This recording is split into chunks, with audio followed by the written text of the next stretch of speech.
Bonjour à tous et à toutes, ici c'est Farida Navorima. Il est vrai que ça fait longtemps que je ne m'exprime plus par le biais des vidéos. Mais aujourd'hui, j'ai trouvé nécessaire, jugé nécessaire, pardon, de faire cette petite vidéo pour offrir un droit de réponse. Et cette vidéo s'adresse directement à Monsieur Jean-Christophe Belliard, l'actuel ambassadeur de la République de France en Côte d'Ivoire. Eh bien, le monsieur en question, durant une émission télé sur une chaîne de télévision ivoirienne, diffusée en live, en direct, a eu l'audace en fait de tenir des propos qui sont extrêmement méprisants vis-à-vis des Africains. Et ce que ce monsieur dit, je vais vous le lire. Il répondait aux journalistes sur la question des manifestations contre la France qui sont en cours dans différents pays d'Afrique, surtout au Mali. Et il répond, vous savez, avec 1000 francs ou 2000 francs CFA, on peut faire beaucoup en Afrique. Il suffit parfois d'un sandwich ou d'un Coca-Cola et puis vous avez 2000 manifestants. Ce que M. Belliard essaye de véhiculer comme message, c'est que les milliers, les dizaines de milliers de Maliens que l'on voit manifester dans les rues pour exiger le départ de la France sont l'œuvre d'une machination, d'un achat de conscience. Parce que pour lui, ce sont des gens qui sont tellement affamés qu'il a suffi de 1000 francs ou 2000 francs pour les pousser dans les rues pour prétendre exiger le départ de la France. Ce qu'il veut exprimer alors, en fait, c'est que ces manifestations ne sont pas légitimes. Ce sont des actions qui ont été organisées, planifiées par l'État malien et que ces personnes-là étaient dans les rues tout simplement parce qu'ils avaient faim et parce qu'ils ont été achetés avec un sandwich et du Coca-Cola. Les propos de M. Christophe Belliard témoignent encore une fois du degré de mépris, de haine, de jalousie et de condescendance que la classe dirigeante française a envers tous les peuples et les populations que la France a colonisées. Ce n'est pas la première fois que les dirigeants français tiennent de ce genre de propos vis-à-vis des Africains.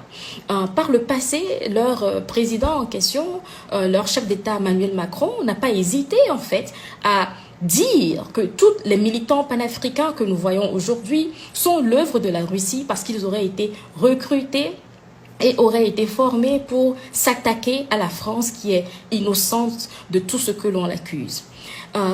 Cet effort, en fait, a pour objectif de délégitimiser en quelque sorte les contestations, les protestations des Africains et de prouver selon eux que l'Africain lambda n'est pas capable d'exiger le départ de la France. Dans leur inconscient, ils sont confiants et sûrs que les Africains, ce sont des êtres qui sont influençables, des êtres qui sont faibles, des êtres qui ne réfléchissent pas, des êtres qui n'ont pas le pouvoir de décision sur leur propre vie. Les Africains sont des personnes qui sont peu réfléchies, des personnes qui ne sont pas intelligentes, qui ne sont pas indépendantes et qui ne peuvent pas oser vouloir un changement quelconque au point de se mettre dans les rues pour manifester contre la France. Et ce mépris a toujours été véhiculé par la classe dirigeante française depuis des décennies, depuis l'époque coloniale.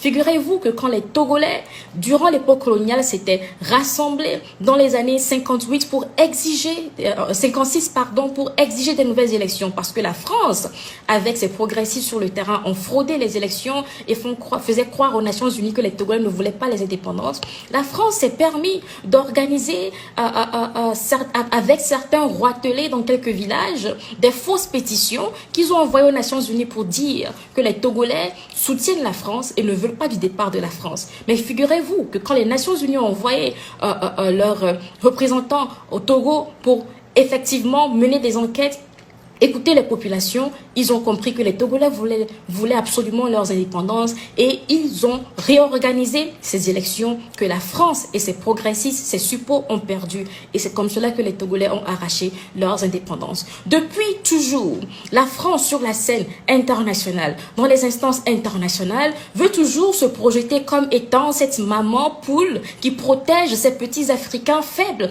incapables de réfléchir, incapables de s'autodéterminer et incapables de pouvoir assumer leur destinée. Alors encore une fois, quand on voit des dizaines de milliers de Maliens fatigués par cette présence de l'armée militaire française sur leur territoire qui n'apporte aucun résultat, se soulever et exiger un changement, on veut le faire passer pour des personnes qui ont été achetées parce que selon M. Christophe Béliard, le Malien, l'Africain, le Noir n'est pas capable de souhaiter une meilleure condition de vie, n'est pas capable de vouloir une indépendance, n'est pas capable de prôner la souveraineté de son pays. Pour eux, nous les Africains, nous sommes totalement dénudés de tout patriotisme parce que les Africains avec lesquels ils traitent souvent, ce sont ces négriards, ce sont ces suppôts, ces plantins en la personne des présidents Ouattara, des gens comme Faure Gnassingbé, des bandits qui dirigent les différentes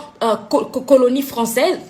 En Afrique, ils sont habitués à traiter avec ces bénis oui-oui qui, eux, jamais n'oseraient exiger le départ de la France. Alors, étant donné que ce sont ces gens-là, c'est à cette classe d'Africains qui sont habitués. Ces Africains qui sont prêts à assassiner leurs frères pour 1000 francs CFA. Ces Africains qui sont prêts à tabasser leurs parents pour 2000 francs CFA. Ces Africains qui sont prêts à tuer leurs enfants pour un poste présidentiel, pour un poste ministériel. Ce sont ces Africains-là que la France projette comme les véritables Africains. Ce sont ces Africains-là qui méritent les applaudissements de la France. Ce sont ces Africains qui courbent l'échine et qui supportent que la France continue de les flageller, de nous flageller. Voilà l'Africain modèle selon la classe dirigeante française. Voilà l'Africain qui est un bon exemple, un Africain docile, qui subit, qui accepte le dictat, qui accepte l'impérialisme. Eh bien, moi, je voudrais faire comprendre aujourd'hui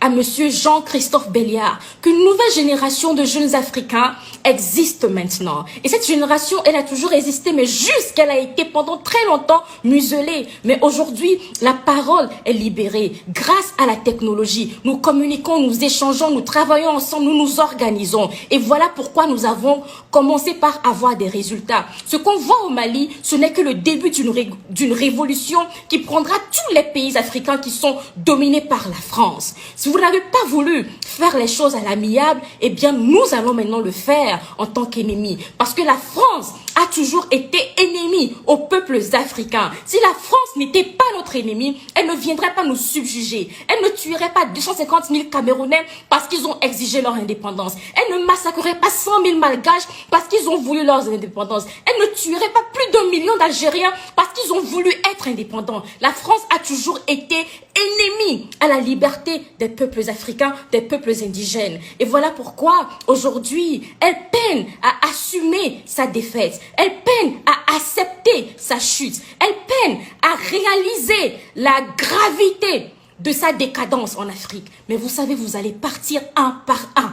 Vous allez partir un par un. Aussi bien les pantins que vous avez mis au pouvoir pour nous maintenir sous votre joug, grâce auxquels vous continuez de piller nos richesses, de nous empêcher de nous développer. Vous occupez nos marchés avec toute une monopolie extrêmement abusive. Vous vous accaparez de nos agences étatiques, de nos ports, avec vos compagnies corrompues comme Bolloré. Ces pantins-là, nous allons les enlever. C'est une marche qui a été longue, c'est un travail qui a été fait pendant des décennies. Ça a été des années et des décennies de sacrifice. De Robert, Niobe à Sylvanus Olympio, à Barthélemy Bonanga, à Thomas Sankara et consorts. Les Africains ont toujours lutté contre vous. Et ce n'est pas 1000 francs ou 2000 francs de cette maudite monnaie que vous appelez le CFA qui vaut notre honneur, notre dignité et notre bravoure. Nous ne sommes pas payés en monnaie fiduciaire. Nous ne sommes pas payés avec vos maudites sommes, mais nous sommes payés par notre fierté. Nous sommes payés par notre dignité et nous allons continuer par rester dignes, continuer par vous attaquer, continuer par exiger votre départ et nous aurons, je vous le garantis, en ce 21e siècle, le départ effectif de la France de tout le continent africain. C'est moi qui vous le dis, Faridana Bourima.